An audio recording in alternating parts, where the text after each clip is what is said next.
আসসালামু আলাইকুম। আসার মিনি কিচেনে সকল বন্ধুদের স্বাগত জানিয়ে শুরু করছি। আজকে আমি নিয়ে এসেছি একটি খুবই মজাদার রেসিপি নিয়ে, ম্যাগি অমলেট রেসিপি। ডিম ও ম্যাগি দিয়ে খুবই মজাদার হয় এই রেসিপিটি। বাচ্চা থেকে বড় সকলেই কিন্তু খেতে খুবই পছন্দ করবে। খুবই মজার একটি রেসিপি আর খুব কম সময়ের মধ্যেও তৈরি করে নিতে পারবেন। তো চলুন রেসিপিটি দেখে নেওয়া যাক। আর আজকে রেসিপি পছন্দ হলে আমার চ্যানেলটি সাবস্ক্রাইব করে আমার পাশে থাকবেন। তো দেখতে থাকুন কিভাবে ম্যাগি অমলেট বানাচ্ছি। গ্যাসটা অন করে আমি 1 কাপের মতো পানি দিয়ে একটা কড়া বসিয়ে দিয়েছি। প্রথমে ম্যাগিটা রান্না করার জন্য দিয়ে দিচ্ছি পরিমাণ মতো নুন আর দিয়ে দিচ্ছি 2 চামচ সাদা তেল। তেলটা দিলে ম্যাগিটা খুব সুন্দরভাবে ঝরঝরে হয়ে থাকবে। পানিটা ভালো করে ফুটে আসার পর দিয়ে দিচ্ছি আমি 2টো ম্যাগি। আমি এখানে বড় প্যাকেটের 2টো ম্যাগি নিয়েছি আর খুন্তি দিয়ে নেড়েচেড়ে আমি ম্যাগিটা কিছুক্ষণ রান্না করে নেব। ম্যাগিটা একটু নরম হয়ে আসার পর দিয়ে দিচ্ছি 1 প্যাকেট ম্যাগির মশলাটা দিয়ে আমি একবার ম্যাগির সঙ্গে নাড়াচাড়া করে নেব। ম্যাগি মশলাটা ভালো করে নাড়াচাড়া করার পর দিয়ে দিলাম একটা কাঁচা লঙ্কা কুচি, গাজর কুচি,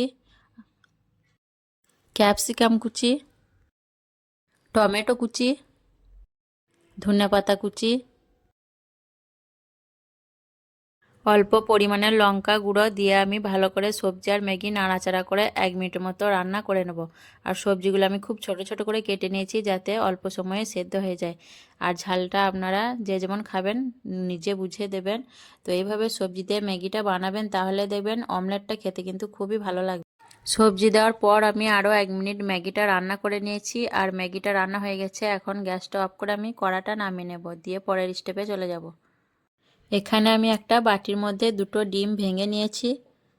ডিমের মধ্যে দিয়ে দিচ্ছি একটা মাঝারি সাইজের পেঁয়াজ কুচি। পেঁয়াজটা আমি খুব কুচি করে কেটে নিয়েছি।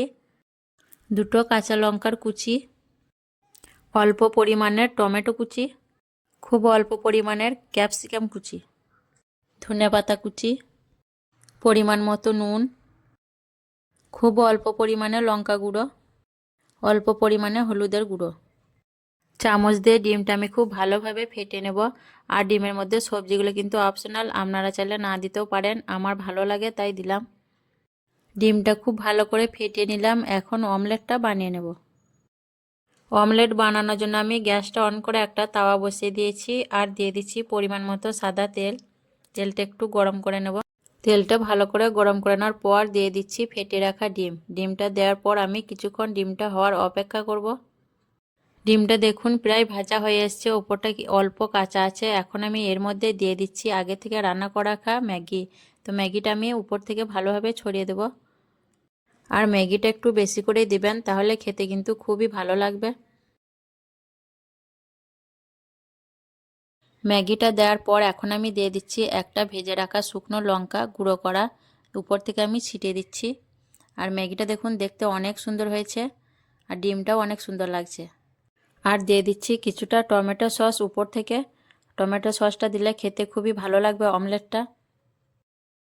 সস দেওয়ার পর এখন আমি একটা খুন্তি দিয়ে ডিমটা হালকা করে আমি ম্যাগির উপরে উল্টিয়ে বসিয়ে দেব। এইভাবে করে আমি ডিমটা উল্টে নিলাম আর ডিমটা হালকা ভেঙে গেল। তো এখন আমি একটা চামচ আর খুন্তি দিয়ে চেপে চেপে ডিমটা বসিয়ে নেব আর কয়েক সেকেন্ড আমি ডিমটা ভেজে নেব। তো এইভাবে ম্যাগি দিয়ে অমলেট বানাবেন, দেখবেন খেতে খুবই মজার হয়। আর অমলেটটা কেমন লেগেছে সত্যি বন্ধুরা বলবেন কমেন্ট করে। আমার তো কিন্তু খুব ভালো লেগেছে আর খেতেও অনেক মজার হয়েছিল। তো এইভাবে চেপে চেপে আমি অমলেটটা কয়েক সেকেন্ড ভেজে নিচ্ছি। দেখুন কয়েক সেকেন্ড ভেজে নেওয়ার পর আমার ম্যাগি অমলেট রেডি হয়ে গেছে। এখন আমি গ্যাসটা অফ করে একটা প্লেটের মধ্যে নিয়ে নেব। দেখুন খুব সহজেই তৈরি হয়ে গেল ম্যাগি অমলেট। আর আপনারাও এইভাবে বাড়িতে একবার তৈরি করে খেয়ে দেখবেন, খুবই মজার হয় এই ম্যাগি অমলেট রেসিপিটি। আর দেখুন কতটা লোভনীয় হয়েছে অমলেটটা। আর এই অমলেট বাচ্চা থেকে বড় সকলে কিন্তু খেতে খুবই পছন্দ করবে। খুবই মজার একটি রেসিপি, অবশ্যই আপনারা ট্রাই করবেন আর আমাকে কমেন্টে জানাবেন কেমন হয়েছে। ম্যাগি অমলেট পছন্দ হলে আমার চ্যানেলটি সাবস্ক্রাইব করে আমার পাশে থাকবেন। ভালো লাগলে লাইক করবেন, শেয়ার করবেন।